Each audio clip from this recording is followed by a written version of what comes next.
Hey everyone, I'm Megyn Kelly. Welcome to the Megyn Kelly Show. We have a great show for you today. We've got Kari Lake and James O'Keefe. But before we get to them, a minute or two on the disaster that was Kamala Harris's latest media outing. I would say we definitely went up in quality when it comes to the person asking the questions, though I've got a lot of criticism for Stephanie Roll. I do not put her in the same category as those ABC moderators or really even Dana Bash. She did ask some challenging questions. That's basically what I'm saying. But no follow-ups and none of the flip-flops of Kamala Harris's positions. Like all of this stuff is just left floating in the ether as though it's never happened. It's just incredibly frustrating to watch. But I'm grading on a curve here because when everyone fails the test, someone's got to be given a D+, I guess. Look, the real story is Kamala Harris and how she answered the question. She was terrible.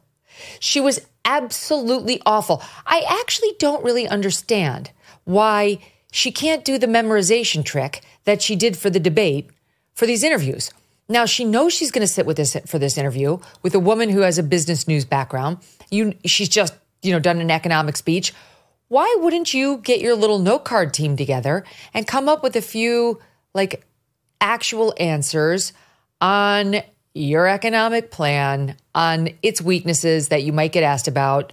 I don't get it unless this is that version and those people aren't very good if they're not writing mean note cards about Trump.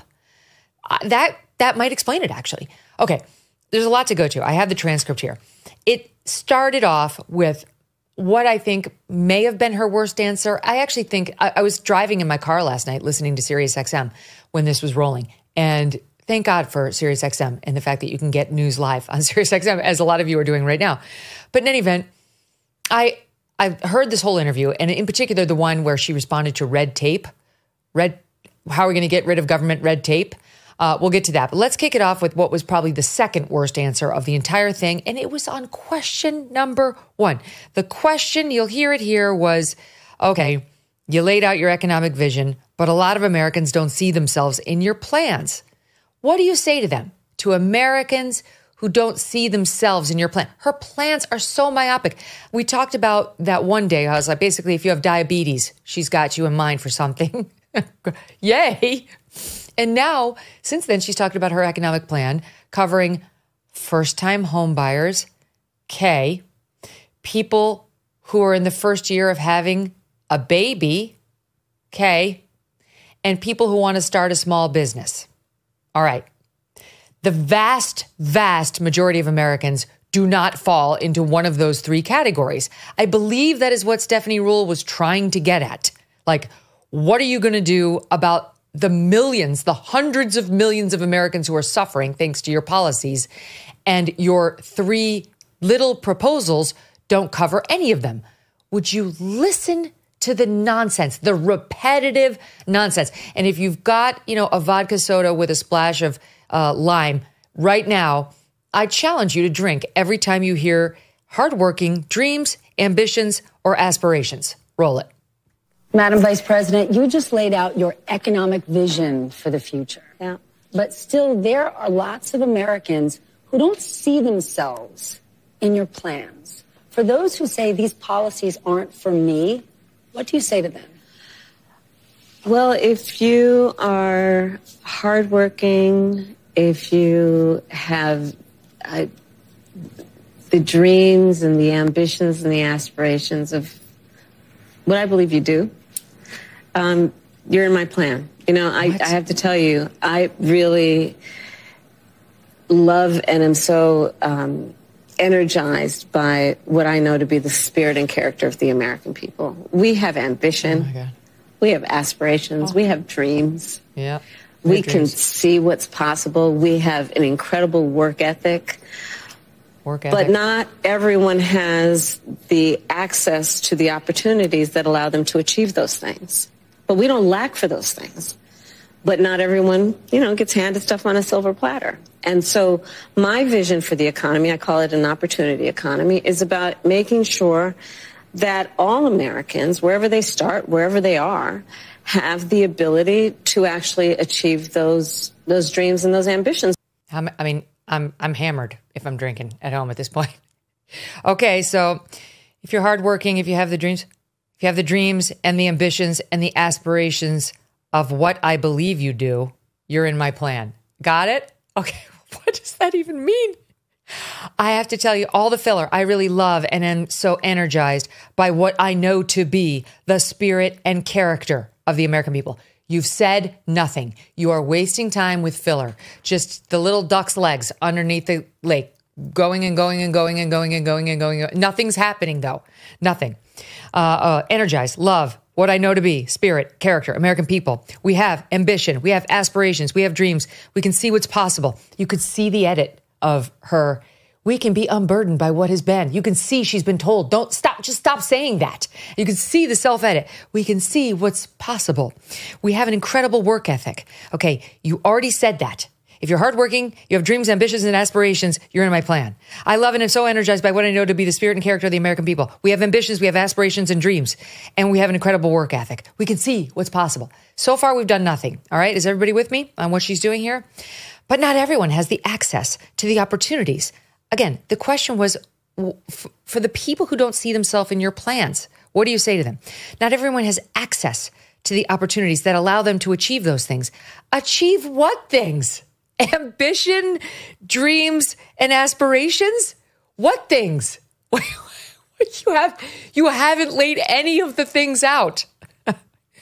Not everyone gets handed stuff on a silver platter. You mean dreams, ambitions, and aspirations? What? So my vision for the economy, I call it an opportunity economy. I love how she's like, this is my phrase, this is my thing, an opportunity equality. I mean, the true thing that she's running on is equity. If you really read her plan, she's going back to, we don't all start in the same place, but we absolutely have to finish in the same place. It doesn't matter how hard you work. It doesn't matter your level of education. It doesn't matter how well adjusted you are or aren't. You must end in the same place in Kamala Harris's worldview. That's equity. She's on camera saying it more times than I can count. That's what opportunity economy stands for. In any event, she didn't say that here. Okay, my vision is making sure all Americans, wherever they start, wherever they are, here we go again, have the ability to actually achieve those dreams and those ambitions. You can feel the cringing of her staff, can't you, at this point? You know they're back like, oh, stop saying that. We're on no card number 2 now. Which include, now she's getting to what the dreams and ambitions actually include, which include, for middle-class families, here we go, what? Just being able to know that their hard work allows them to get ahead, right? Right? I hate how she says right after all of her sentences. Right? You know? Right? Like she said something truly profound, and now we're bonding over what a soothsayer she is, how she really sees the future for us all. Okay, so she's going to make sure we have the ability to actually achieve our dreams and our ambitions, which include being able to know that our hard work allows us to get ahead. That's what she's going to do as president. That's amazing. I love that she's going to do that for me. What other thought in my mind about how the future could be, just general thought about how I'd like to be. I'd like to be a kinder person. I would like to be more observant in my faith. Can she help me with that? Maybe she'll work on those opportunities for me to actually achieve my dreams and ambitions and my aspirations. And then she finishes it off with, we didn't play this, but I come from the middle class. My mother raised my sister and me. She worked hard. No one gives a shit about your mother. They care about themselves. Stop talking about your mother. Start talking about the people who are actually suffering. Okay, so the only thing she said in the whole answer, and this was at the very end, was my vision for the economy is let's deal with some of the everyday challenges that people face and address them with common sense solutions. And then we got these 4 words, such as, yes, what? Affordable housing. Okay, affordable housing. She's gonna solve that. We're not sure how, but She's mentioned a $25,000 tax break for first-time home buyers only. So if you've already owned a home, you're effed. If you're struggling to pay your mortgage, but it happens to be your second home, you're effed. That's it. And then she wants to somehow create more houses. We don't know how. We'll get to that later. Okay. Then instead of Stephanie Ruhle saying, you did not answer any of my question. You said a bunch of nonsense and did not get substantive. What specifically are you going to do outside of the 3 myopic, tiny proposals you keep mentioning? No, that wasn't the follow-up. The follow-up was, ready? Over the last 4 years, there have been tremendous economic wins. And you have just laid out a big plan. What? What? What are the tremendous economic wins? Was it the trillions in spending that we could not afford that drove us up to double-digit inflation? Was it the Inflation Reduction Act, which President Joe Biden has admitted was falsely named and was really a climate bill, which we all knew at the time? And like, what? That's sycophantic commenting and questioning. It's not questioning at all. And then she pivots to, okay, this is fine, but still the polling shows most likely voters still think Trump is better to handle the economy. Why do you think that is? Okay. Then she comes out with, Trump left us the worst economy since the Great Depression. When you look at the employment numbers, to Stephanie Ruhle's credit, she says that was during COVID. She says she means unemployment was so high because we shut down the government and we shut down the country. Good for her. Then Harris responds with lies. Even before the pandemic, he lost manufacturing jobs. By most people's estimates, at least 200,000. What does that mean, most people? Kamala, her husband Doug, Tim Walz, Joe Biden? Because that's just not true. That's actually a knowable fact. Doesn't have to be an estimate. We actually can look it up. And we don't have to look very far because CNN, which is no fan of Donald Trump, actually fact-checked this itself, saying the loss in manufacturing jobs for Trump's entire presidency was 178,000 manufacturing jobs. But you've got to look at when those came, okay? Because manufacturing employment plummeted at the start of the pandemic, shedding 1.3 million jobs in April 2020 alone. The economy then immediately resumed adding manufacturing jobs, increasing each month from May to December during the pandemic before a small loss in January 2021 when we were splitting over administrations. Okay, but those gains were not enough to make up for the losses of the pandemic in March and April. So what was lost, 178,000, was lost during the pandemic. And she is wrong when she says, because Kamala Harris, says, no, before the pandemic, Donald Trump lost those jobs. That's a lie. Stephanie Ruhle, I'll give her some slack in not having her fact check ready because maybe she didn't know, but she was ready to say, that those unemployment numbers were caused by COVID. And so if it had been me, if I get the chance to interview Kamala Harris, you can bet I'm going to run down what she says in response to all these issues. And if there's any lies that she said on record, it's my job to fact check her. In any event, she lied and got away with it. There we go. And by the way, the truth about Trump is that prior to that point, prior to the pandemic, he presided over a gain in manufacturing jobs of 414,000. 414,000. This is a plus for Trump, not a minus as they portrayed on MSNBC. Okay. She goes on to rip on his tax plan. There were tax cuts for billionaires and top corporations, excuse me, and didn't pay much attention to middle-class families. All right. Now, Stephanie Ruhle knows better. She knows better. She was a business reporter. This is the truth. All income brackets benefited substantially from Trump's tax reforms. However, those who benefited the most were the working and middle class. There was a long article in The Hill that laid out how, according to IRS data, if you look at people's adjusted gross income under Trump, those who made between $15,000 and $50,000 enjoyed an average tax cut of between 16 and 26%. Those who made between 50 and 100,000 had a tax cut of 15 to 17% under Trump. Those who made between 100 and 500,000 had a tax cut of 11 to 13%. You can see the numbers are going down. The arrow is going down. They're still all getting tax cuts, but they're not as generous the more you make. Those who made over $1 million, less than 6% tax cut. All right, that's fine. I mean, they had more to begin with. I'm sure it wasn't quite as painful. It's not quite as painful for them when they have any sort of, tax adjustment, but they had a tax cut indeed that was, by some estimates, 20% less than the tax cut given to the working class. So these are lies, and they were not brought up. There was no challenge whatsoever. Okay, then Rule asks her, all right, let's talk about taxes. Those tax cuts, they expire next year. And there are many people confused saying, I don't know what's going to happen. Are your taxes going to go up? Are my taxes going to go up?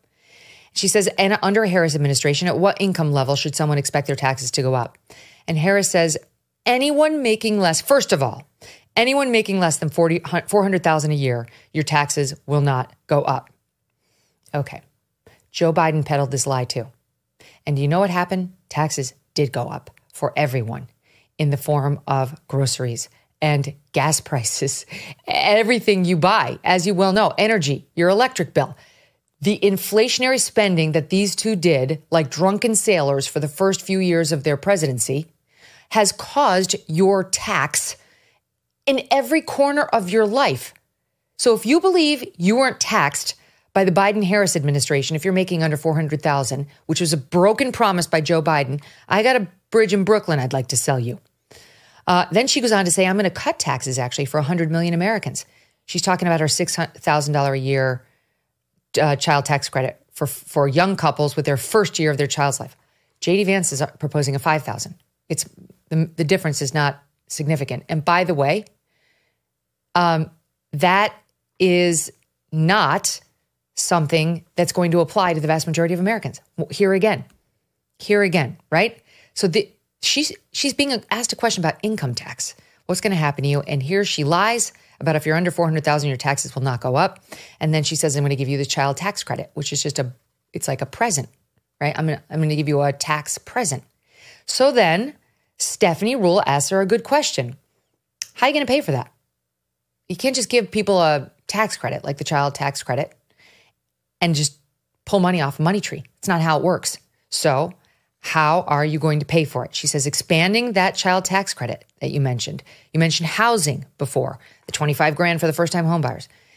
Giving that extra money for a first home, same thing. If you can't raise corporate taxes, or if the GOP takes control of the Senate, and she basically means if the GOP takes control of the Senate and if the GOP maintains control of the House, either one of those things will screw your plan because they're not going to help her offer these policies without appropriate spending cuts. That's not what's going to happen. And Stephanie Ruhle's pointing it out. Where do you get the money to do that? All right, that's the question. Where do you get the money to do that? We have this exchange. I have to revise my answer. Maybe this is the worst one. I don't know. There's 3 top contenders for worst bad. You watch it and you tell me. Watch the light bulb go on over Kamala Harris's head when she realizes she has no damn plan for if there's divided government and she can't shove through her agenda. Watch. Expanding that child tax credit, or you mentioned housing before, giving that extra money for a first home. If you can't raise corporate taxes, or if GOP takes control of the Senate, where do you get the money to do that? Do you still go forward with those plans and borrow? Well, but we're going to have to raise corporate taxes, and we're going to have to make sure that the biggest corporations and billionaires pay their fair share. That's just it. It's about paying their fair share. She's an idiot. She's an idiot. She has no idea what she's talking about. I don't know if she understood the question. The question is, what if you cannot get this through in a divided government so that corporations pay more? And the answer is they just have to pay more. They have to. That's just it. That is just it. She sounds like one of those moronic TikTokers you see. That's just it. She sounds like a 4-year-old. That's her level of understanding. Don't believe any of these promises. She can't do it. She doesn't have a plan to fund it. And to the extent that that was exposed in the MSNBC interview, good on Stephanie Ruhle. Then they go on. Stephanie chimes in. Bill Gates just said this week if he was in charge of taxes, he would have paid more. Okay, great. But how do you find that line to make sure corporations are paying their fair share and they're not leaving our country? Because if you tax them through the eyeballs, they'll leave. Plenty of places where you can make widgets. Doesn't have to be in the United States. And then we get a lecture on, I work with a lot of CEOs. I've spent a lot of time with CEOs. Sure, Jan. I'm going to tell you that business leaders who are actually part of the engine of America's economy agree that people should pay their fair share. Oh my God, I can't. I can't. With the filler. I can't. So much filler. They also agree that we should look at a plan, when we look at a plan such as mine, about investing in the middle class, investing in new industries, bringing down costs. What is she saying? This is empty calories. Investing in entrepreneurs like small businesses, that the overall economy is stronger and everyone benefits. She said nothing. Part of my plan for the economy is investing in new industries in a way that we have active partnership with the private sector. I have worked with the private sector my entire career. Okay, she's been in government her entire career. I can't, all the rest goes on like that. I'm not going to make you go through it the way I had to last night. And then she ends with, so you can take a nice vacation from time to time. She said nothing about how you avoid taxing the corporations through the eyeballs to the point where they run, which is a real thing. Just ask New York City, where this exact thing is underway. Ask California, where this exact thing has been underway. Okay. Then we move on to my favorite. This is my favorite. All right, this is truly my favorite part. This is the part I was listening on Sirius XM last night, and I was like, what? What? As Sarah, my hairstylist, would say, what? I didn't get it. Okay, Stephanie Ruhle. One of the main problems, because they were talking about buying a home, all right? And Ruhle's saying, for people who want to buy a home, yeah, it'd be great to get that $25,000 kicker, only first-time home buyers. But it's not just affording a home. We don't have enough homes in this country. Absolutely right, says Kamala Ruhle. And one of the main problems are regulations and rules, strict rules at a local level. How do the feds cut through all that red tape and help the locals solve housing problems? That's actually a good question. How do they? Watch this. How does the federal government cut through all that red tape and get down to, the suburbs of Pittsburgh and say, we're going to have to build some affordable housing here? Part of my goal and the plan would be to create 3 million new housing units for rent and for ownership by the end of my first term. It includes also what we must do to cut red tape. You're absolutely right. I know that we have to reduce the red tape and speed up what we need to do around building. Some of the work is going to be through what we do in terms of giving benefits and assistance to state and local governments around transit dollars and looking holistically at the connection between that and housing and looking holistically at the incentives we in the federal government can create for local and state governments to actually engage in planning in a holistic manner that includes prioritizing affordable housing for working people. Okay. So how are we going to cut through the red tape? It takes far too long. There's too much bureaucracy. I know we have to reduce the red tape and speed up what we need to do around building. And that is going to require working from the federal level with the state and local government. How? How was the question? That's where she should have jumped in, Stephanie. How was the question? Stop redefining the problem. I just laid out the problem. Now you're the one who's supposed to be running with solutions. What are they? The question, madam, was how. And it's going to be different in different places, depending on the needs of that community, the needs of that local government, the needs of that municipality.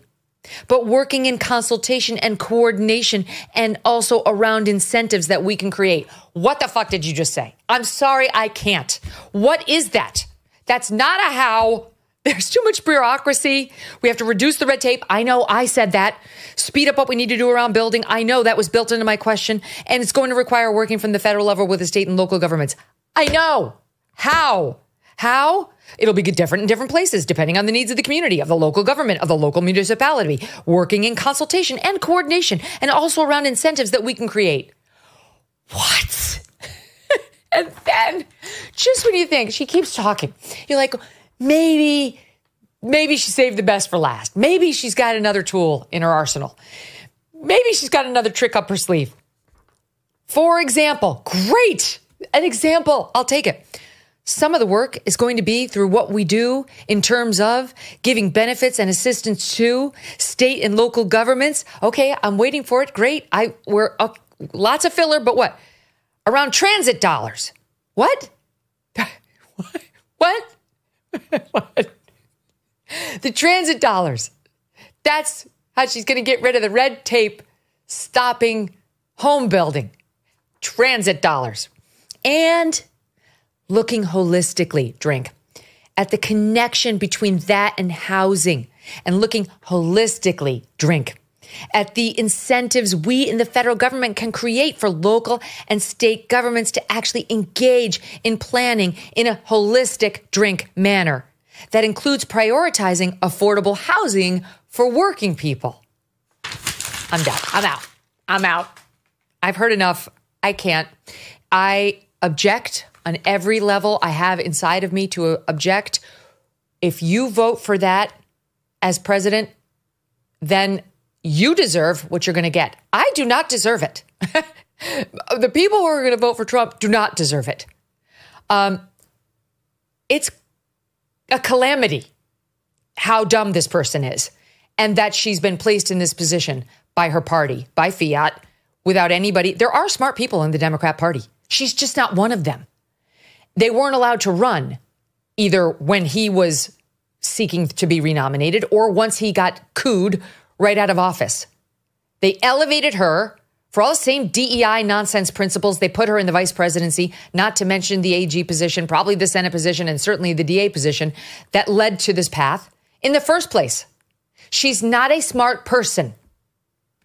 And that is on display every time she sits down for an interview. So I say, keep it rolling. You keep on, you go with your instincts. Yeah, you're on a roll now post-debate. You did so well. You can do this, Kamala. You can do this. Keep talking. That's all Trump needs. Joining me now to react and talk about her own race is Kari Lake. She's a Republican candidate running for U.S. Senate in Arizona. Don't miss a moment. Subscribe to this show on YouTube and follow me on Insta, Facebook, and X. As the cool fall breeze settles in, there's nothing better than wrapping yourself in pure comfort. Cozy Earth is all about turning your home into a sanctuary of softness and tranquility. There's the bamboo sheet set made from premium viscose from bamboo. These sheets are unbelievably soft, and they get even softer with every wash. You will love how breathable and temperature regulating they are. But it's not just the sheets. Cozy Earth's women's stretch knit bamboo pajama set is another must-have. And for the guys, check out the new Men's Performance Sleep Short. Designed for comfort and breathability, they will keep you cool and cozy all night long. And don't forget the new puffy sheep slippers. Cozy Earth products are crafted with a commitment to quality you can feel, backed by a 10-year warranty. Treat yourself this fall. Go to cozyearth.com/Megyn and use code Megyn for up to 40% off. That's cozyearth.com/Megyn, MEGYN. And don't forget to tell them that I sent you in the post-purchase survey. Cozy Earth, wrap yourself in luxury this fall. Kari, welcome back. What do you make of that debacle? Well, I'm mad that you made me sit through that. I can't. It's almost impossible. I'd rather listen to nails coming down a chalkboard than listen to listen to that interview. I mean, you laugh sometimes. You scratch your head wondering what does she mean, and then if you're really honest, you have a horrified thought of what if. What if people don't get out and vote? What if she ends up in the Oval Office? And that, to me, is the most horrifying thought of anything I could ever imagine. So, you nailed it. You just went through it like you were going through the plays of the Super Bowl. Unfortunately, it wasn't as exciting as the Super Bowl. I think she is a master chef at making word salad. And we just saw that in the interview. And this is the funny thing. She's on MSNBC. You cannot find a more friendly territory to do an interview than MSNBC. And for her, they didn't even give her hard questions. As you said, they didn't push back all that much. If she can't handle an MSNBC, the most friendly interview she could possibly do, can you imagine if she sat down with you? I would pay money to see that, Megyn. I would pay money to see that. I would too. I would pull a Matt Walsh the way he got Robin DiAngelo and just pay $15,000 and have her sit with me. Whatever it takes. I'll make a donation to her campaign. I'll do it. I'll make a donation. I'll buy my way in. It's just, she'll never do it. And, you're a journalist too. That's how you became a famous person in Arizona. And you understand when you sit down for a big interview, you have to prepare, right? Like you've got to prepare. And when you don't get an answer, you're supposed to press for them. Instead, we had Stephanie Ruhle out there basically saying, I don't need direct answers because these are tough issues. Listen to her talking about it after the fact with Chris Hayes and Sod 11. What she did right there is kind of explain that it's complicated, right? We're a country of 330 million people. Our economy is complicated, right? In the same way, is the economy good or bad? It totally depends. So tariffs, if used in the right places, can work. And one could watch that and say, well, she didn't give a clear, direct answer. That's okay, because we are not talking about clear or direct issues. Okay. She doesn't know anything. The problem is that Kamala Harris doesn't know anything. I think you're right. I don't think she's an intelligent person. And I'm not trying to be mean. They throw a couple of things at her like, hey, make sure you throw a fact out. Throw 330 million out. You can remember that, 330 million people. Throw that out in your sound bite somewhere. And then use a word like holistic. Throw that one out. Make sure you don't say what can be not burdened by what has been. Let's try to find just. It's like she's throwing a couple of little words in her brain and is trying to use them to sound smart, but she's got no substance. And the people are craving substance right now because they're in a world of hurt. I'm all over the state of Arizona, Megyn, and yesterday we actually held a press conference on our plans for how we can help with this housing crisis. And so listening to her talk about it, I just was realizing that we have way better plans than she could even conjure up. And you have to. You have to. People are struggling. I look at young people. We had three kind of different groups of people that are struggling right now. We had young people who are just about to get out of college. They've done everything right according to what they were supposed to do. And now they're looking at the price of housing. It's gone up in Arizona 35%, pretty much everywhere. And then you look at the mortgage rates, which have doubled. I think from 2.77 to about 7% now. If you've got bad credit, closer to 8% if you can even get a mortgage. So that brings your monthly mortgage payment up 105%, from $1,300 to $2,700. These are Arizona figures, but I'm sure they're similar in a lot of other states. That is just pricing people out of homes. So this young generation feels that they will never be able to afford a home. They look at their parents' home, and their parents may have bought it 30 years ago, and it might have only cost $80,000 or $90,000, and now they find out it's worth $500,000. How did they ever get into a house if a starter house is $500,000 in many, many cities and communities? And then we talked to a growing family who, like many of us, myself included, I locked in on one of those awesome Trump interest rates with the mortgage rates being about 3%. We locked in our mortgage at that, and so did this young family. And now their family's growing and they want to get out of that house because they're outgrowing it. But they can't leave such a great mortgage rate and find another house that A, is going to cost more and the mortgage rate is going to kill them. So they're kind of trapped in a good mortgage rate because all that's out there. And why are the adjustable mortgage rates so high? Because of the Fed, because of the inflation that she caused. That's right. And that's the underlying bear behind all of these questions about the housing crisis and how much people are paying. Like, you caused it. The Fed's raising the interest rates because they're trying to control the out of control inflation you caused with your drunken spending when you and Joe Biden took office. Right. Where was that question? Instead, we meandered. We had questions on whether she really worked at McDonald's and offered to, all beef patty, special sauce. I get that, like, sometimes you want to end it on a nice note, not when this person is in the presidential protection program. No, when you are one of the only that has access. Go ahead. I would have liked the real simple question. Do you know what causes inflation? And just stop and see what she says. Because there's only one entity that can cause inflation, and that is the government printing money. And they printed money and printed money and printed money. The value, the worth of your own dollar went down. We talked to a retiree, senior citizens who are forced to be renting right now, and the rent is going up. And, they're one unexpected bill away from being homeless. And a lot of these senior citizens who own their homes outright now are watching, and they can't afford their property taxes anymore because their monthly spending, their monthly expenses have gone up because of that inflation, the cost of living, everything going up. And now they're saying we can't afford a property tax. If we don't pay it, we're going to be homeless. So we're in a dire situation. I am predicting we are going to see hundreds of thousands of Americans in the next few months slip into poverty. And I worry that we're going to see people who have, by no fault of their own, could even slip into homelessness, not because they've been spending crazy, not because they've been taking, extravagant vacations, because all of a sudden they cannot afford their monthly payments on anything because of the price the price of everything that's gone up because of the dreadful, disastrous policies of Joe Biden and Kamala Harris. That started and all she wants to do is say, "Oh no, Trump lost 200,000 manufacturing jobs even before the pandemic." That's a lie. Like, there's no accountability for what they did, which, you know what they say, past is prologue.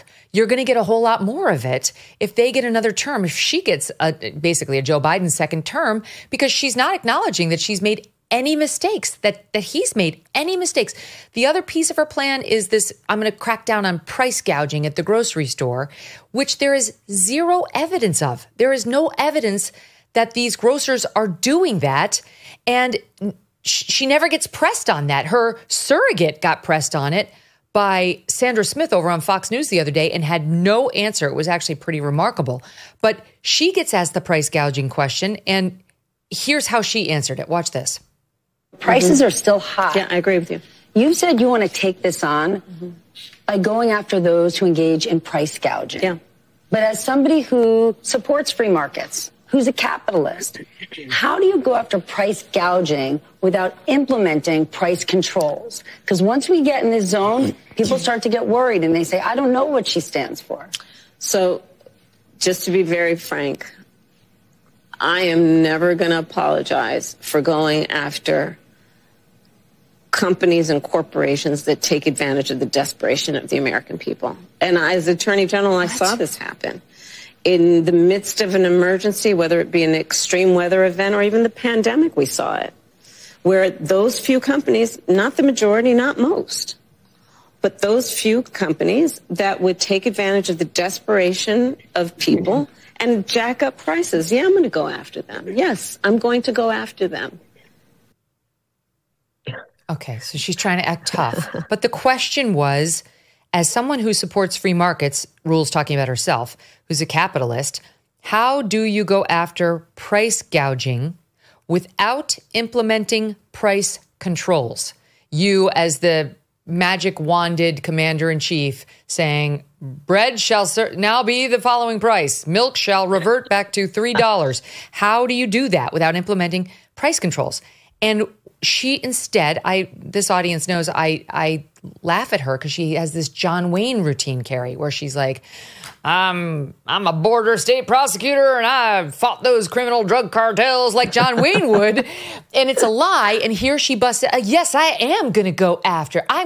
No, the question is, how are you going to go after them without implementing price controls? And by the way, what is your evidence that price gouging is happening at all, as opposed to grocers are responding to your inflation?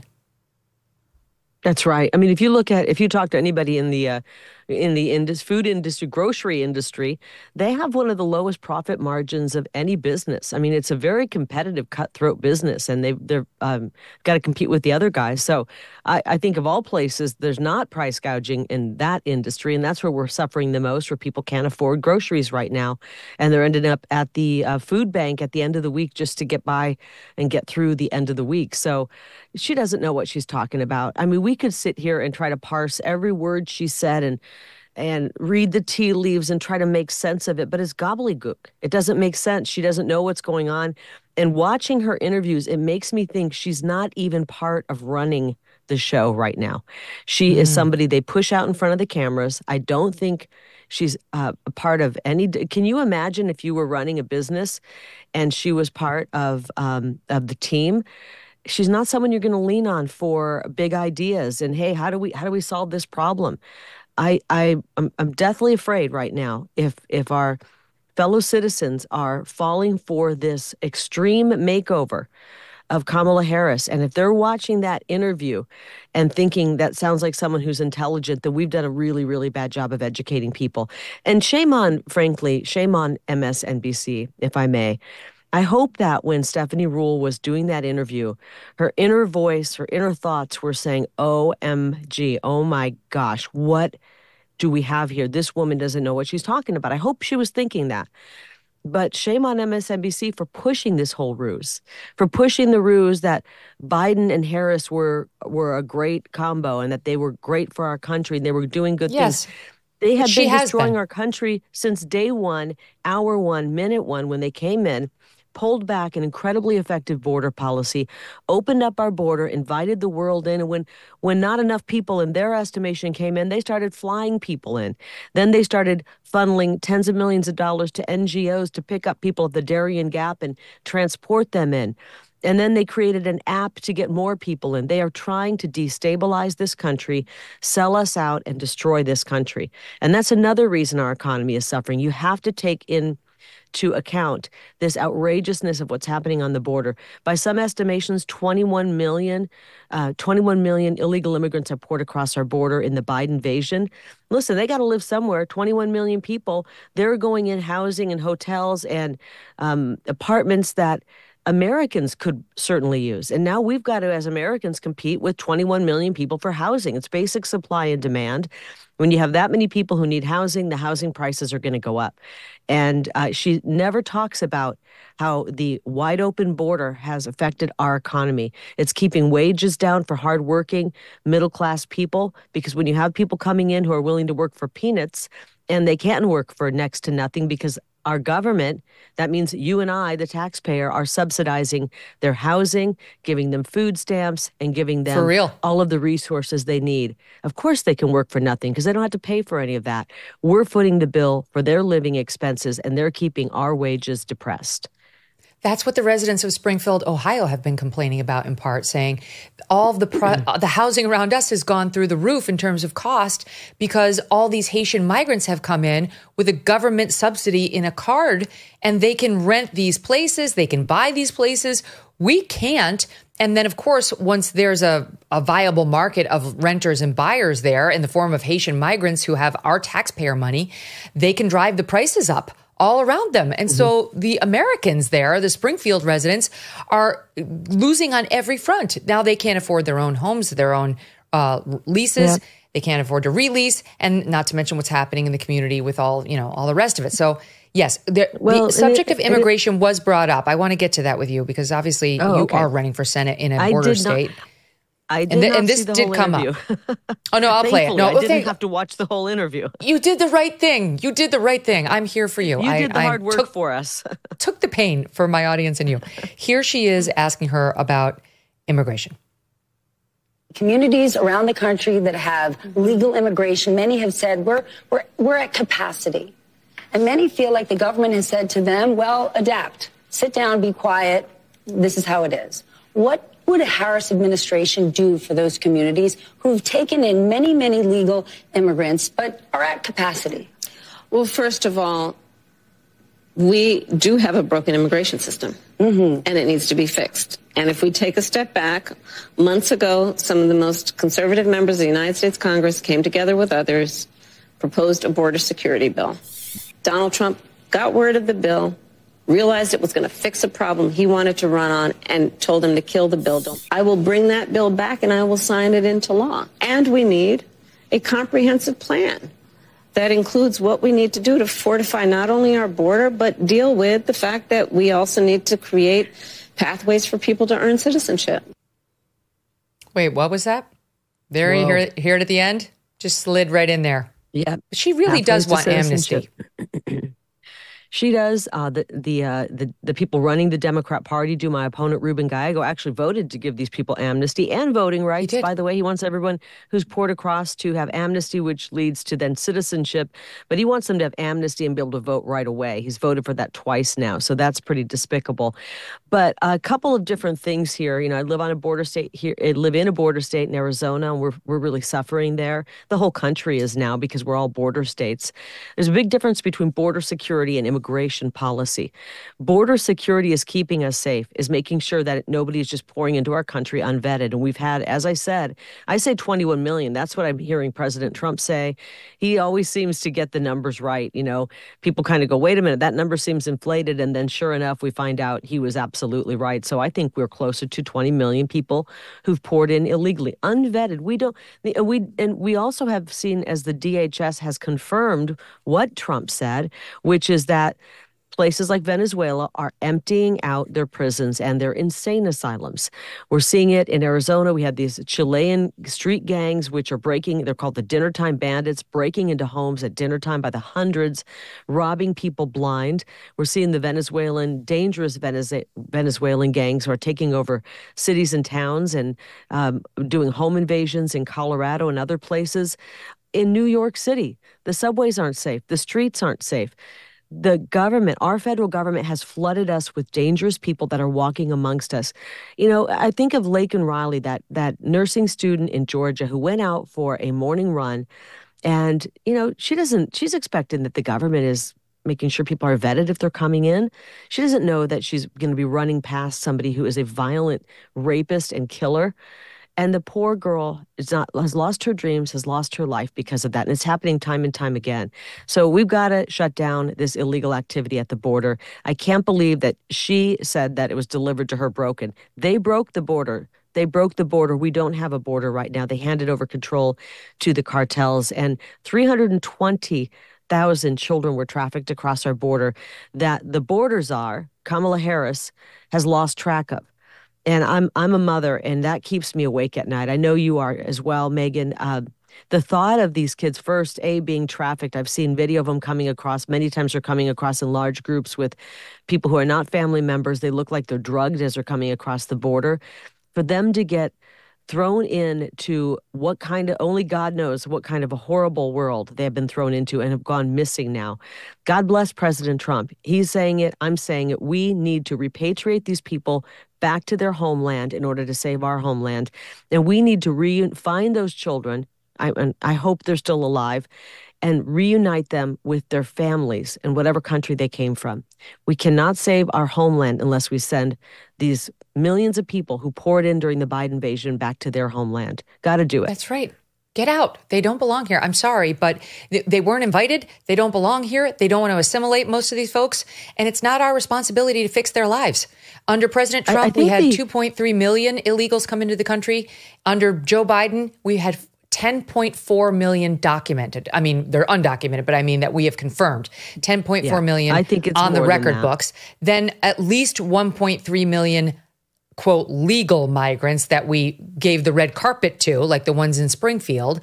And then on top of that, there could be, that's what Trump is saying, that there's another 10 million of so-called gotaways. 4 of them are in the news this week, and we'll get to it after this break, for raping and sexually assaulting children in Nantucket, along with other citizens there. It's not just Springfield. All of this is coming, or Arizona or Texas, to a state near you soon, even without another Democrat term in the White House, Kari. I mean, this is, the problem's already here. Now we have to ask how to solve it. I got 30 seconds until I have to take a break. And the millions of military-age men who poured across the border, and terrorists. So wait till we have a terrorist attack on our home soil. I predict that is coming. Oh, God. We're going to pick it up there. And after Kari Lake, we have James O'Keefe, who's doing this in-depth documentary right now, along with Tucker Carlson, on the border and what's actually happening. So we're going to take another deep dive. It's fascinating. It's chilling. Stay tuned. Cyber attacks are on the rise, with corporate megastores falling victim to data breaches, oh great, that could expose your private info. Now these same megastores are lobbying DC politicians to pass something called the Durbin-Marshall credit card bill.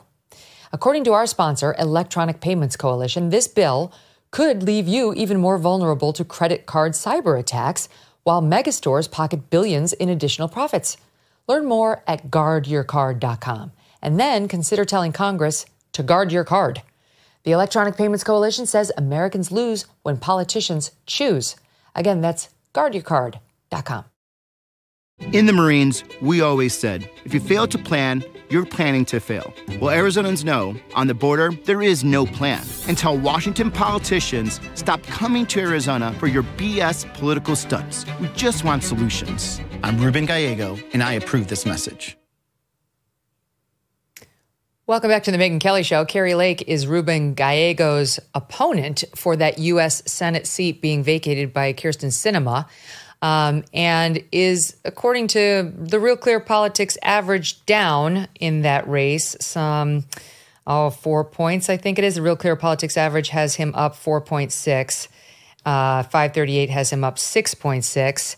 But I wonder, Kari, whether he has that same message for Kamala Harris, who's one of those Washington politicians going there right now for her first border trip in 3.5 years to Douglas, Arizona. Hope she can find the border. She's been the border czar and has not been able to find it as of yet. And when she gets down there, she's going to see one really amazing thing, which is a big, beautiful wall in some parts that President Trump put up. And then she's going to see big, huge gaps that we wanted to build the wall. But she and Joe Biden, along with their cheerleader, Ruben Gallego, who you just saw there, took all of the materials that we, the people, paid for, $325 million of border wall material that we were going to finish the wall with in huge parts of Arizona, and they sold it for pennies on the dollar. It was really theft on the people that have been on the tax-paying citizens. And so she'll see the big, beautiful wall. She'll know how amazing that is and how it works to keep people out. The cheapest way to secure our border is with the wall. President Trump understood that, and he was working to finish that wall. And when I win the U.S. Senate and President Trump gets back in the White House, we are going to complete the wall from the Gulf Coast to the Pacific Coast. And we are going to make sure that we have a border wall. We're going to have a door, an opening, a big door for legal immigration, but we are going to have no door for illegal immigration. It's going to be shut down, no more illegal immigration, and we will then take a look at our legal immigration and how we're allowing people in. I think it's 1 to 2 million a year we accept in legal immigration, and that needs to be based on, in my belief, on what our economy needs. It should change depending on what our job situation is. If we have plenty jobs and we can't fill them all, then we need to maybe look at having more people come in through legal immigration. But if jobs are scarce and Americans are out of work, then we need to have fewer people coming in through legal immigration. But we can't really delve into immigration because I don't think the American people have an appetite for it as long as this border is wide open and we're being flooded with people coming in illegally, many of them who are dangerous. You mentioned the polling. Right.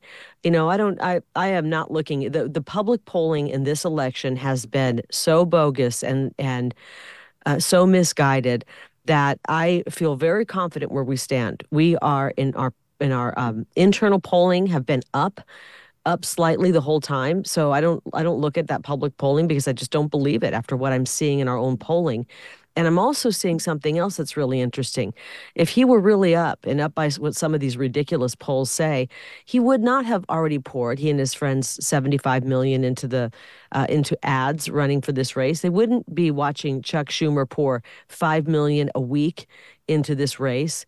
If he were really up by what some of these ridiculous polls have said, they would take that money and move it into another state. But Chuck Schumer is pouring a fortune into Arizona. The Soros family is pouring a fortune into Arizona.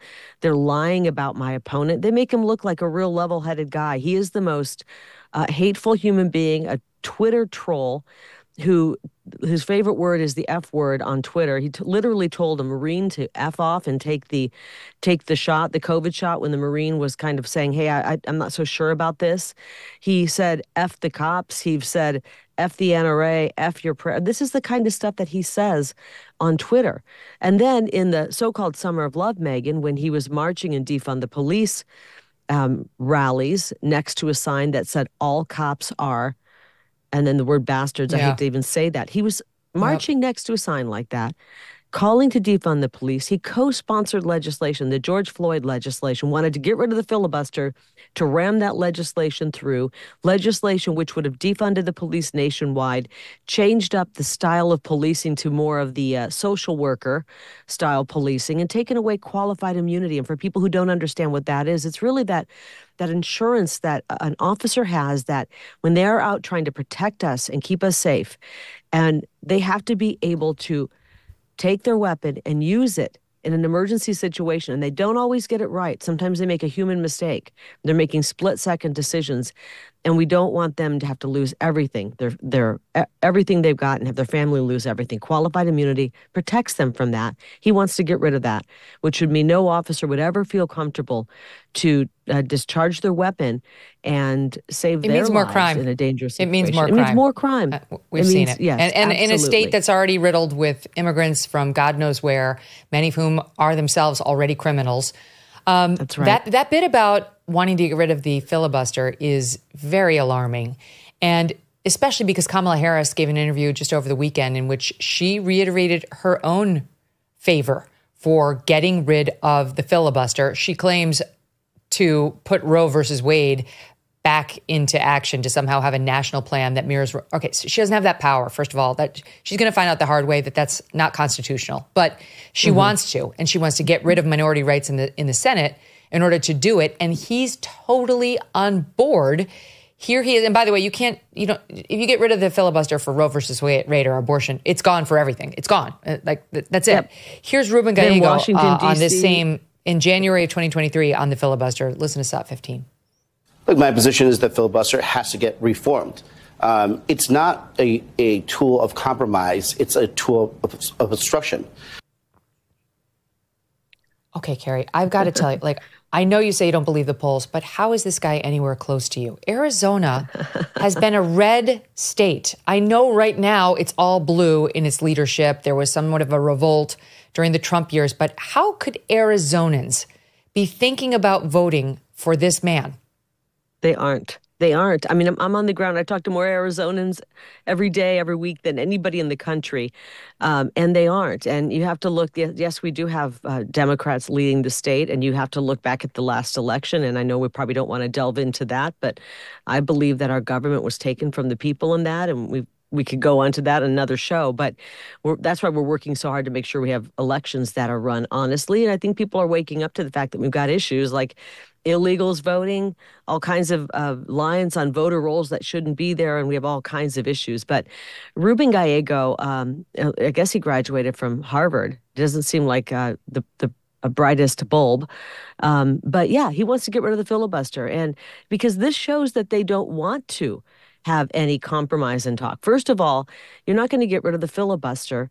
And you're right. They don't have the ability to, as they want it, as you said, bring back Roe and all of that. They just constitutionally don't have the ability to do that. I agree that decision should be sent back to the states. And that's where we are right now, where states are deciding that. But he wants to get rid of the filibuster for everything. Get rid of the filibuster to pass the George Floyd legislation, to defund the police.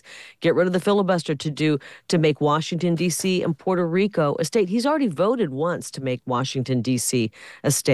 How does that help Arizona? Oh, and why Lord. would he make that vote? Doesn't. He is a congressman. He's a congressman in the District of Arizona that has the fastest growing homeless population in the country. Fastest growing homeless population. It's not Portland. It's not San Francisco. It's not Skid Row. It's not D.C. It's right there in the heart of Ruben Gallego's district. Now, the benefit he has, Megyn, is that he has no name ID. People don't know who he is. And you would think, wait a minute, Kari, that's a terrible thing. I keep seeing him pop up on my Twitter feed. He's definitely got money to advertise on X because he's there all the time. I'm basically like, stop harassing me, but you can't avoid it. So he had no name ID. People didn't realize how bad his votes were. Literally every bad thing you could imagine, every bad idea, from boys participating in sports with our girls. He's voted for that. Kids getting sex changes, underage kids getting sex changes behind their mom and dad's back. Federal money going to sanctuary cities. I mean, literally everything he votes for is a vote in the wrong direction. And so people don't know who he is. And now, because they don't know who he is, he comes out. He bullies Kyrsten Sinema, who is a pretty moderate Democrat turned independent, bullies her out of office and runs, because she wasn't progressive enough, according to him, and runs for office, and now is doing this extreme makeover where he's trying to act like a moderate. He doesn't even call himself a Democrat anymore, even though he was in leadership in the Progressive Caucus and has voted with Joe Biden and Kamala Harris 100% of the time. He's to the left of AOC and the Squad. He's to the left of Elizabeth Warren and Bernie Sanders. He actually makes Bernie Sanders look kind of moderate. That's he voted 100% in line with Joe Biden's policies. 100%. 100%. Now, I can't think of anything I've liked that Joe Biden has done.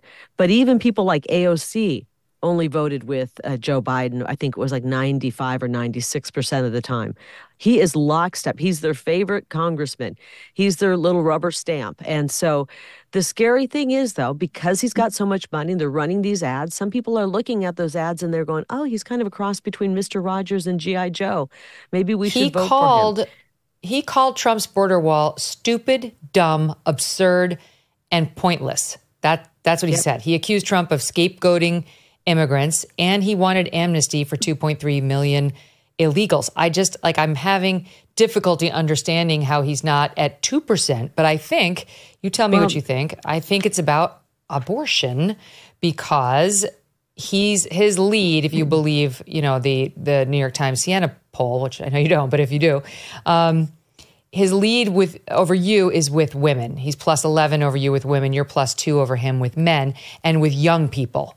He's plus 30 among the 18 to 29, plus 22 among the 30 to 44.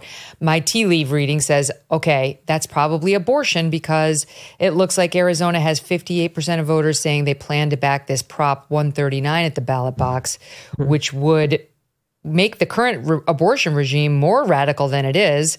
Right now it's at 15 weeks in Arizona, and they want to restore it to the Roe regime, which would make it around 24 weeks, but also at any point based on the physical, quote, or mental health of the woman, which is an exception that completely guts all restrictions. It seems like, for better or for worse, Kari, Arizonans are pretty strongly pro-choice. He is too. Do you think that's hurting you?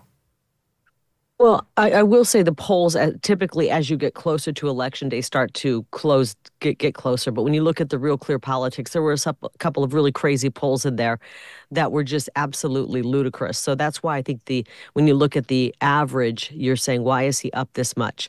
It's much closer than that. I'm showing in my internals that I'm up by a smidge, so I'm happy with that. But he is talking about that topic, and that's all he's talking about. And then he walks along the border and acts like he cares about the border. Now he's even saying things like, oh, maybe we do need a wall in some places, when he fought tooth and nail against President Trump. So that's all they have. That's all they have to talk about. Okay, but what about abortion? What about, because that's been one of your unsteady points, where you came out, you were very hard, strong pro-life, and then there seemed to be some backlash, and then you backed off of it to the point where some conservatives were saying, what? Where does she stand? Because you came out and said, okay, you said, I choose life, but I'm not every woman. I want to make sure that every woman who finds herself pregnant has more choices, so she can make that choice that I made. So I don't exactly know where you stand on it. Do you support this Proposition 139 that would restore the Roe regime? Let me tell you where I stand on it, and Ruben knows this as well. We're running for a federal office. We're running for the United States Senate. And so we don't get to decide what the law is. It's been handed back to the states. And the people of Arizona in this election are going to get to decide. We're going to get to choose what our law is. Is it going to be this current 15-week abortion law that was bipartisan, that Democrats and Republicans supported in the legislature, which basically allows for abortion up until about 4 months of pregnancy? Or will it be the one that you just described? The people of Arizona get to decide, and we're all going to get one vote in that. And Ruben doesn't respect that. He wants to take that choice away away from us in Arizona. He wants to take the choice of deciding what this law is away and act like a little emperor and get rid of the filibuster. And he thinks he's going to decide it at the federal level. It's going to be decided at the state level. And I trust the people of Arizona. Whatever they decide will be the law. And what I would like to do as a U.S. Senator from my position in the Senate is pass more pro-family legislation. I had a real epiphany about a year and a half ago, and I had an opportunity to go to Hungary. And I was reading up on Hungary, and I was reading on the way over, and I noticed that they had cut the number of abortions in half in a very short period of time. And I got a chance to meet with the prime minister, and I said, how did you do that? And you didn't change any laws? He said, no, we didn't change any laws. We realized that we were having we needed to up our population. The birth rate had gotten very, very low. So they started passing pro-family legislation. If you get married, you get a tax bonus. Maybe your taxes come down 1%. You have a baby, they come down a little bit more. You have another one. Any woman in Hungary who has 4 babies never pays taxes again. And what they did was they encouraged families, and they encouraged the beauty of that. Listen, times are really, really tough right now. More and more women are going and having an abortion because they can't afford a baby. And if you look at the statistics, 60% of women say if they would have known they had emotional or financial support, they would have tried to keep their baby. And I just want to make sure that women know they do have that support. And as Republicans, we haven't done a good job at talking to women, even though I believe Republicans and yet you get the Planned Parenthood messaging everywhere, including outside the DNC, about how you can abort your baby right here. Just take a pill and you can abort your baby. May I ask you, though, because you are an Arizona citizen, are you going to support this Proposition 139? Is that something you could vote for? I support the law that's on the books that was bipartisan. It was passed by both Democrats and Republicans, and it allows for exceptions. At the 15 weeks. I believe in exceptions. I believe you have to have exceptions for rape, incest, and the life of a mother. And so that's the one I'm going to support. Okay. That makes sense. Can we just spend a minute before you go the people, on... I don't know how that vote's going to go, and the people will decide. And it makes me sick that Rubin wants to take the choice away from the people of Arizona. That's exactly right. It's not a federal issue. That's the problem. That was the problem with Roe. 9 judges in black robes seized control of the issue for 50 years. Ruth Bader Ginsburg herself said this should be decided at the state level. That's right. I've got to ask you about his weird marriage controversy. What went on with he claimed that he was engaged on February 15th of 2020.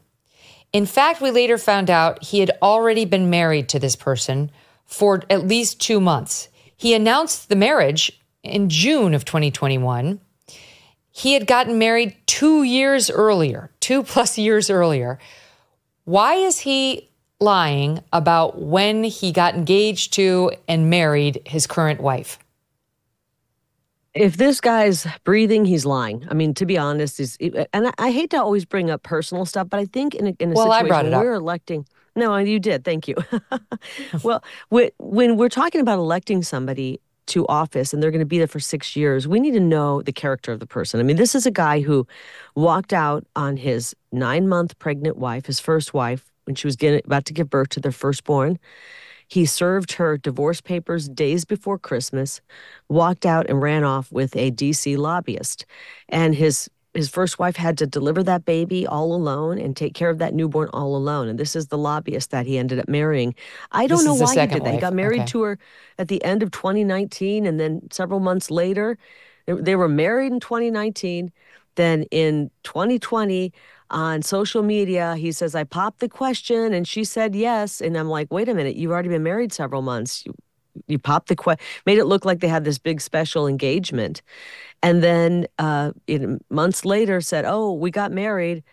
You know, if you're going to lie about things like that, strange, weird things like that, you're going to lie about everything. And you can look back at his life and realize before he got into politics, he was a director of a bank that was set up for illegal immigrants to do banking. And they got charged with fraud for bilking Latino immigrants out of their life savings. From there, he went on to an ambulance company that ended up under federal investigation for Medicare fraud. This is a guy, if you're willing to defraud Medicare and defraud immigrants, then you really, and you're willing to walk out on your wife days before she gives birth to your firstborn. This is a guy of questionable character. And I don't think we need any more crooked politicians in the Senate or in D.C. We actually need to get rid of some crooked politicians and bring some honest folks in there. So I'm looking forward to representing the people. I got a question for you. Because we have a lot of women who watch this show. We have a lot of men too, but a lot of women who consider themselves independent. And I've sensed a change in you from when you first burst onto the political scene to now. Like I think you still have swagger, and it's justified. You're an incredible communicator. You're the best at battling with these nasty press people who want to throw false, quote, facts in your face. And you've just proven yourself a very capable campaigner. But maybe some of these women who are getting ready to, entertain him as their candidate think, oh, she's too brash, or she was too pro the Trump election denialism stuff. And if those women are listening to this interview thinking, well, I don't know, maybe she's changed, because that's just my perception of you, that like some time in the political arena has maybe settled you some. Forgive me, that's my own opinion. What say you? Well, I think I don't think I've really changed as a person. I mean, you constantly kind of growing, and you're hoping to, if you have flaws, to work on those and always be a better person. But I believe if you see a change in my tone, it's just that I realize we are at the end of the line for our country, and there's just a more serious feeling in my soul about what's happening. I have 2 kids, and I am deathly worried about their future right now. That's why I continue to stay in this fight. And I'm realizing, too, that so much of the back and forth, like in each other's throats, and the media saying we're 50-50 and we're at each other's throats, it's not moving us forward as Americans. And we have a lot of problems right now, and we're going to have to come together. I'm also realizing this isn't a Democrat versus Republican situation. I believe this is Americanism versus communism. And when you realize how serious what our country would look like if it was a communist country, that sends a chill down your spine. And so there's a much more serious feeling about what's going on right now. I feel much more nervous about the future if we don't come together and get this right. And I would talk to women out there, and I'm a woman. I by the way, Republicans know what women are, and I grew up in a family of women. I grew up in a family with 8 girls, eight of us, and 1 boy. My poor brother, he turned out great, by the way. And so I understand women, and I also understand that for a lot of women, these times are really tough. I'm in my 50s, and I was talking to a couple of women who are single, and they're in their 50s. I don't know if they were divorced or what the situation was, but they said they were single, and that they're actually really worried about their job, if their job's going to be around. Apparently, they're in the industry they work in, they're having some layoffs. And I know for a lot of women, that can be a really shaky time. We're in a scary time. And if you're kind of going at this alone and worried about the economy and your job going away, and I think we need to do a better job at talking to women about how we can make sure we are doing what we can to protect this economy and make sure that they're not going to have to go it alone without somebody to lean on. Aspirations and dreams. That's the way, Kari. Hopes, aspirations, dreams. In a holistic way. Oh, my God, so, I can't. Listen, I'll tell you what women want, and what I believe women want, and what I think all people want. They want a good, strong, healthy economy. They want to make sure that our streets are safe. They want to make sure our border's safe. Our kids are getting a solid education. We have a ton of huge problems on our hands, right? The solutions are actually really easy, but the politicians in D.C. don't like to solve the problems. They want to keep the problem so they can pour hundreds of millions and oftentimes billions of dollars into the problem. Ruben Gallego wants that border wall open. He wants to throw tens of millions of dollars, hundreds of millions toward NGOs, pour a little bit of money toward this special group over here, this group, keep the problem there so they can continue to pour our tax dollars into the problems. Well, he's already in office as a congressman, and as I said, has a record, has voted entirely with Joe Biden. If you want somebody from the outside, somebody who might actually go to Washington and shake it up, you're looking at it right there in green. Kari, great to see you. Thank you, and we'll continue watching the race. All right, we're going to come up next with James O'Keefe. We're back to the border. We'll get into as well what happened in Nantucket. It's just so dark. Every day you see a story, it could be these so-called legal migrants in places like Springfield or here in New York. This thing, she mentioned Venezuelan gangs. That's who's suspected in this latest thing that happened in New York and one of the boroughs. These dinner parties that get stormed. It's very dark what's happening. And then the illegals. I mean, that's what happened in Nantucket. We had illegal immigrants who were so-called gotaways. They sneaked into the country, and then they were caught, and then they were let go. And they've been committing crimes. They've been raping children. I'm just wondering whether the media that spent barrels of ink, barrels, on fact-checking they're eating the pets, would like to spend 1 pen's worth of ink on their raping children in Massachusetts, in the Tony town of Nantucket. Does anyone care now? Anyone? We'll see. Okay, we'll be right back with James. Imagine waking up one day to find out your home no longer belongs to you, that someone somewhere has stolen your property right out from under you. It sounds unthinkable, but it is a sad reality for some American homeowners and a risk for anyone that owns property. House stealing. That's what the FBI calls it. It's a form of real estate fraud where scammers leverage loopholes in the system to fraudulently transfer your home's title into their name, then take out loans against your property or even sell it behind your back. By the time you find out, the scammer's long gone, leaving you, the legitimate homeowners, to clean up the mess. Right now, however, triple lock protection is available through HomeTitleLock.com, offering 24/7 title monitoring, alerts, and restoration services. You can sign up today at HomeTitleLock.com and use the promo code Megyn for 30 days of protection for free and a comprehensive title scan. That's good because they'll make sure you're not already a victim. That's promo code Megyn and HomeTitleLock.com, or just use the link below. You know, my family and I love our dogs. Yes, even Strudwick. Thunder makes it easy. Strudwick was challenging. Today he broke a butter tray. That's, I think, his third. Anyway, I love him now standing. These guys have a great life, but some dogs are not so lucky. And that is why I'm so glad to tell you about Delta Rescue. It's the largest no-kill, care-for-life animal sanctuary in the world. They have rescued thousands of dogs, plus cats and horses too. They provide all the animals with shelter and safety and most of all, love. And they've been doing it now for more than 45 years. Delta Rescue relies solely on contributions to stay open, and giving can bring tax benefits to you as well. Speak with your estate planner about how you can grow your estate while helping animals in need. And check out the estate planning tab on their website to learn more. We love our Thunder and Strudwick, but would love for other dogs who need love in their lives and a home to find them.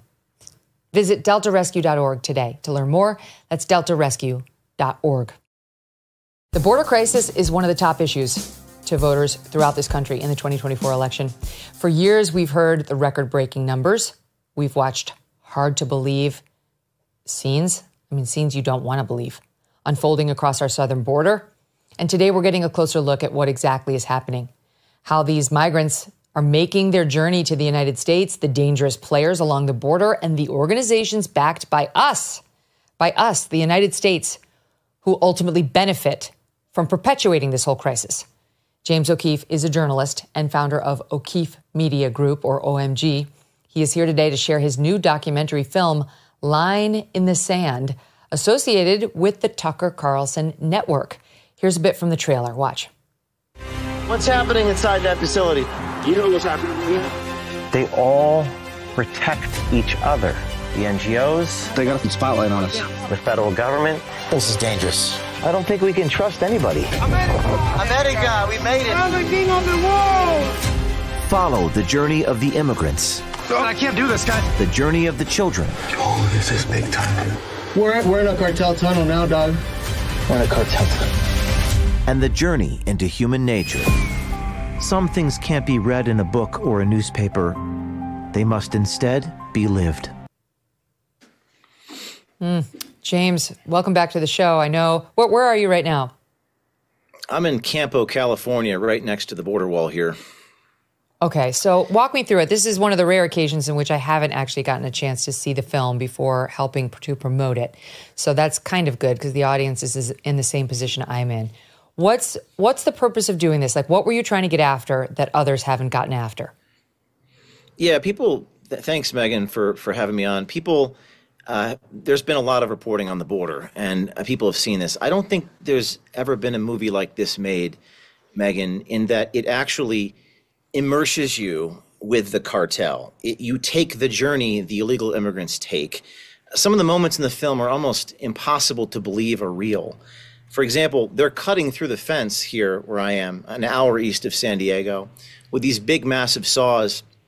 We actually put audio recording devices on the fence to hear what they're saying to each other. We snuck into these facilities where they're housing all these unaccompanied children. We went undercover into these New York City facilities where they're giving out fake residencies. So it's sort of this cinema verite, very, very raw, almost brutally raw picture of what's happening, and you get to sort of be immersed in it with me. So we follow the journey of these people from their origin to their final destination. And what we discovered was so shocking. I mean, almost in the sense that everyone's making money off of this. People are in denial about it. And I wanted to make a film that showed and that shocked people into being awake about what is happening in this country. It's actually kind of a great combination of your natural skills as a storyteller, as a journalist, as somebody who is very used to going undercover to catch crimes or just bad people in action, and applying it to what's happening along the southern border. So I get the marriage of you with this topic. I want to show a little clip we've pulled of you and others running to board this moving freight train with some of these migrants. Let's watch this and you can explain it. The Faramex train conductor signaled to the immigrants not to take this train, but the next one. This is a good one. This is a good one? This is the best one to travel. Oh, is that it down there? We gotta run. Let's go. ¿Qué pasó? There's children running. That's us. I think that's the train right in front of us. Next one down. Next one down. It's chaos climbing on the outside of the freight train. Go. Hurry.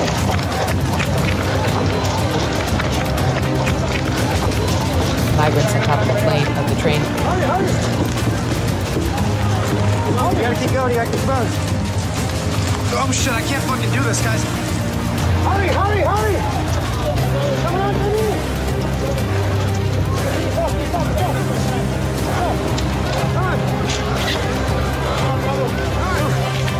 Trying to get on the train. You got this, brother. Come on. Yeah, Logan. You got this, brother. It's all right, man. Oh, we're here.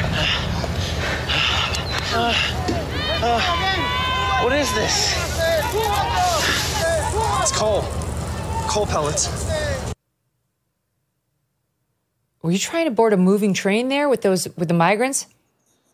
Yeah, Megyn, that is the La Bestia, which is Mexican for the beast train in Irapuato, Mexico. The Venezuelans board this train. You saw mothers with their little babies strapped to their chests boarding a moving freight train to get on the train to go from the Mexico City area all the way up to Ciudad Juarez. I actually climbed aboard that train, and one of my colleagues was kidnapped by the cartel. I was detained by the Mexican army there in an unbelievable scene. You just saw a little clip of it, because I wanted to show what these people have to go through. And people say, well, you know, this is a humanitarian thing. Let me tell you, it's not a humanitarian thing. A lot of those mothers are throwing the babies on the train. Some of them get run over. This is gruesome. This is crazy. I wanted to show something that's never been seen before. I rode the train with the Venezuelans. Like I said, I was detained. I actually had a hidden camera in my watch, so I captured the detention. The Mexican authorities were saying how the United States government was funding this. I mean, this is just insane. And while it is true that everyone knows the border is broken, I think, Megyn, sometimes people just need to see. The truth is like a lion, as St. Augustine said. You just got to see it to understand it. And we have to know the nature of the crisis. And by the way, a lot of these people are very nice people. One of the things that struck me being with the Venezuelans on that train ride, and I was scared for my life, I was terrified alongside of them. Many of them are just trying to get a better life. Some of them are probably bringing drugs into the country, but a lot of them just want to get here, and it's not necessarily their fault. But the United States government is funding this. And that's what they told me. That's what the Mexican authorities told me. And you get to watch it in the theater. Like I said, it's a documentary, but it's unlike any documentary you've ever seen. Why is the United States government funding this? That's a great question. I mean, Health and Human Services is giving billions of dollars, for example, to these detention centers in Texas that most people have never heard of. Megyn, we snuck into these places and we talked to these officials, places like Southwest Key in Texas. These NGOs get billions of dollars from the feds. And if you stop the flow of immigrants, you stop the funding flow to these institutions. And what these people all told me, and many of them didn't know they were recorded, was it was all about the money for them. They needed these people to keep coming. They needed the children to keep getting trafficked. And by the way, we're talking about 500,000 children in 3 years. They need the children to keep flowing so they get the money in their pocket so they can, quote, feed their family. And that's why the film is called Line in the Sand, because it's a film about the border, but it's not really about the border.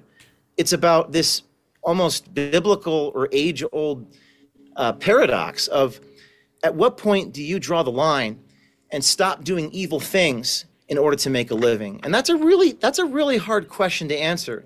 The film shows all these people saying, I'm just doing my job. I'm just doing my job. I got to earn a living. Many of them Border Patrol agents. But the film ends in a very optimistic, uplifting way because it actually shows true, courageous whistleblowers. They haven't actually gone public yet, Border Patrol agents, et cetera, who do the right thing and are punished for it.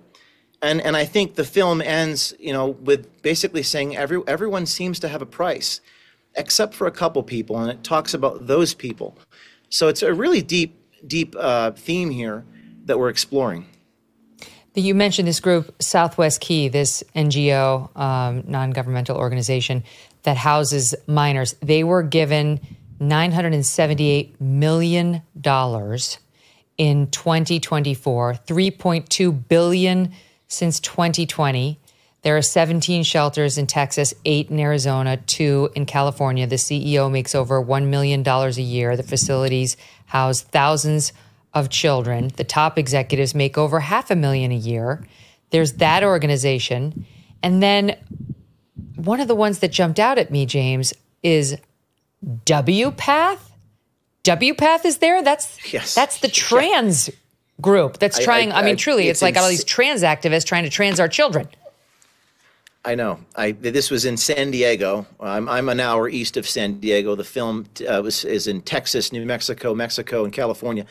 We actually followed I always wanted to do this, Megyn. I followed the illegal immigrants from their origin to their final destination every step of the way. And along the way, we were in a San Diego parking lot, and there were all these NGOs giving assistance to the immigrants. And one of them was the World Professional Organization of Transgender Health. This guy, he does not know he's being recorded, and they're transporting them to the airport. And all of these NGOs get money to help. The more people that they move, the more money that they get. And then they use the lawyer process in California to there's so many groups helping these people making money off this crisis. And again, I asked the bus driver, what are you doing? She's like, I'm just trying to earn a living. I'm just trying to feed my family. I'm just doing my job. I'm just doing my job. One of the groups on here, you got Immigrant Defenders Law Center. The government granted $6.6 million, salaries, compensations $4 million. Asian Americans Advancing Justice, government grants $39.1 million, salaries, compensations $3 million. And I'm sorry to see on here Catholic Charities, government grants for $42.8 million, salaries, compensations $22.5 million. That is the kind of thing that makes you not want to put the money in the basket at the weekly mass. That's a big theme in the film is the churches are in on this. And by the way, Megyn, a lot of people told me not to touch that. I had people, sure. You're a journalist. I'm sure you get this off the record. James, you don't want to upset the Christians now. Listen, I'm just telling you the facts. I had a whistleblower inside Catholic Charities give me internal documents that are in this film, never before seen. I had Zoom calls in this film. These are things that no one's ever seen before, like taken from the boardrooms of the Catholic Church, where they're saying things like, yeah, we're no longer Catholic. I mean, you can't, You can't make it up. Wow. It's crazier than if I brought this stuff to Netflix, they would laugh at me. You would think that I'm hiring actors to say these things. I'm not. These are actual boardroom meetings in the Catholic Church where they're saying we've lost our way. We're no longer Catholic.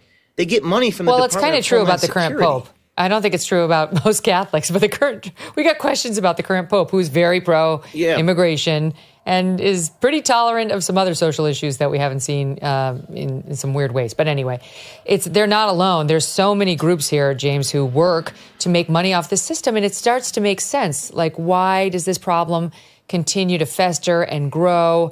So when the migrants, they get on the train, and what happens next? Because how do the cartels come into it? If they're on the train, does the train just drop them off in San Diego and they're good to go? Or where do the cartels come in? That's what the film, that's exactly what I wanted to show for the audience. And I don't think anyone's ever seen this before. There have been a couple YouTubers that have shown some things. The Venezuelans, they come from around the world to the city of Irapuato to climb aboard this train they call the Beast Train. Actually, the train that I was on was the Bolachero train, which is like the Beast, little iron balls you lay on top of the freight train. And I was told when I got to Irapuato by locals to say, you should not be doing this. They're going to ransom you for $100,000 or whatever. And I knew there was a possibility that I could get kidnapped like my colleague. My colleague was kidnapped, Megyn, and they destroyed his equipment, and then they let him go. Maybe they didn't want to kill an American. So when I was detained by the Mexican authorities, there was a possibility that I would be ransomed. But thank God, I was very fortunate. I recorded that entire encounter. It's in the film. It's extraordinary. But to answer your question, they take the train. Sometimes they get off the train. They walked up to, in the film, what you see is they walk up to El Paso area in particular, Ciudad Juarez, and then they cut through the fence. You actually see this happening. They run drugs through the fence. A lot of the children are lured here. You also see that. These are very hard images to see, and it's very difficult to show it, but we show a little bit of it. Some of the children are drugged. We show that.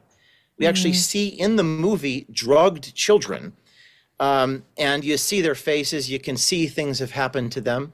And you see the smugglers go through this grated fence, carry the drugs. We actually ran after them, talked to them. They said they paid to get here. One of the immigrants actually tells me he can't tell me who paid him because they'll kill him. And then they're brought to this parking lot in San Diego. The NGOs put them on a trolley train. They go to the San Diego airport. The bus drivers, I interview all these people, and they put them on airplanes, and they bring them to places like to New York. I go to New York, and I follow that whole process to their final destination, Randall's Island, which is a kind of an encampment in New York City. They're snuck in there. Mm-hmm. It's just, I guess sometimes— on that front, James, who is Pedro Rodriguez? So that's one of the guys in the film that's running one of these churches in New York City. We go undercover in the church, and they're just stamping fake addresses. You pay them, and they give you an address. So I go in there as a Ukrainian immigrant. Of course, I'm not. And they stamp this document saying, here's your address in New York City. And then they also give us a wristband and a free flight wherever we want to go. So it's, I mean, like I said, you got to have to watch it to believe it. We have a little video of you confronting Pedro. Okay. Pedro. We'll play it short. Watch a little bit of that.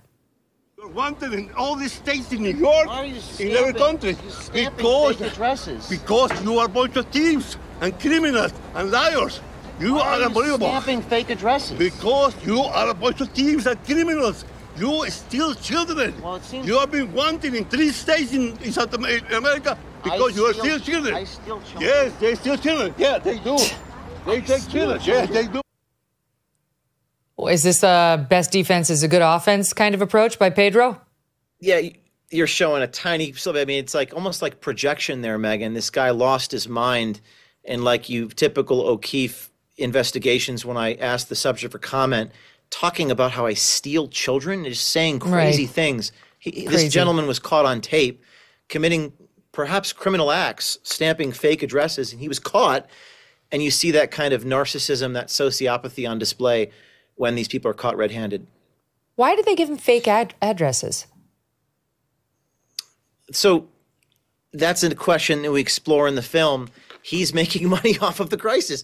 I mean, this is, okay, so I go into this NGO undercover, catch them on tape, stamping all this fake stuff.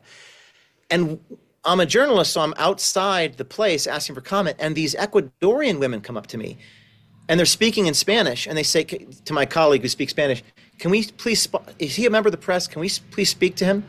And privately, they tell me, this guy is making all this, he's taking advantage of us. He's charging us $1,100 for our asylum claims, and he's scamming us. So wow. I thought that was remarkable, because these people all tell you that it's about helping these people get a better life. But the immigrants told me, and the illegal immigrants told me, that they're being scammed money out of their pocket. Their words. And I didn't plan this. It's not like these people found me. And they actually jumped in the SUV and gave me an impromptu interview crying about how they're being scammed. And that's when Pedro ran up to me and said, I steal children. My assumption and belief is that perhaps he steals children. That seems like I think he was trying to say enough negative things about you to make the footage unusable, not understanding that pretty much everyone who's related to news knows you in this country and would not fall for that. But it's, you know, you mentioned the children and these women, and you can't help but feel for them and their condition. But then you think about the truly bad guys who are coming across the border too, hurting those women and those children, and then hurting our women and our children and our men. And that's the story out of Nantucket over the past few days, which I do want to mention because, of course, the mainstream media is ignoring it. There are 4 illegals. This is broken by Fox's Bill Malugin on Wednesday.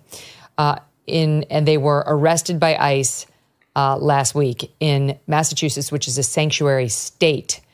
ICE's Boston office arrested 4 illegal aliens who are charged with raping or sexually assaulting Nantucket children and residents, all of whom had been released from local custody despite serious charges. Elmer Sola, an illegal alien from El Salvador, which, by the way, is part of the Kamala Harris root causes problem. Guess she missed this one. Entered the U.S. as a gotaway and was charged last month with 3 counts of aggravated child rape. The victim was a Nantucket child. He's now charged with 11 counts of sex crimes against a child. There's another, Brian Daniel Aldana Arevalo, Salvadorian, illegal alien, entered the U.S. as a gotaway, charged in July with raping a Nantucket child, and then 2 others who appear to be not children, but I'm not exactly sure what their age are. We searched to see if this story was covered by the mainstream media. CNN, 0. MSNBC, 0. NBC, 0. New York Times, 0. Washington Post, 0. How much ink have they spilled, James, on pets, trying to disprove that pets are being eaten? They're really interested in that. This, not so much. Well, that's what I hope. You know, I'm an optimist, Megyn, and kind of like years ago, 15 years ago, I think you covered that Acorn story where we did 15 years ago when Congress defunded Acorn. It was one of those breakthrough moments when the New York Times was forced to report. I believe this film could change things. And I hear you. The media doesn't report on it. That's why I say people know that things are broken, but this film is not a political film. There's not. I took all politics out of this. Didn't mention the presidential candidates. This is a transcendentalist film. Let me give you an example about the children. You mentioned Nantucket. I don't want to give the whole thing away, but in the film, there is a few Border Patrol agents who blow the whistle. And one of them is just an absolute lion of a man. And he talks about the underage girls. He talks about the rape. And I interviewed him in uniform. He's going out on a limb, and he breaks down crying in the film. Now, the Border Patrol have just sent him a cease and desist letter the last few days. So I go up, this is in the Canadian border now. We're in Vermont. People don't realize that it's also the Canadian border is being overrun right now by Haitians and various people. And I go up there to confront the Border Patrol for comment, and the Vermont State Police is parked outside of all the neighborhoods of all the Border Patrol agents, protecting them from my news crew. They detained me, and then we got the footage. We're going to release it later today of that, I believe, unlawful detention. So it seems like everyone's protecting the system, Megyn. The police, the NGOs, the federal government, they're all protecting each other. And the press, for some reason, is protecting that. So we have to, it's kind of reached a boiling point in this country. I know Kamala's going to the border tomorrow. I think it's reached a boiling point. It is not a left or right issue. It's certainly not a conservative or liberal issue. It's a humanitarian issue. It's humanitarian. And the first part about being an alcoholic is you have to recognize you got a problem. So hopefully this film accomplishes that goal. I want to tell the audience it's called Line in the Sand. It's available to the public on October 10th, exclusively on the Tucker Carlson Network. James, all the best to you. Thank you so much. Thank you, Megyn. What a story. We are back tomorrow with Jesse Kelly and comedian Rob Schneider. We'll see you then.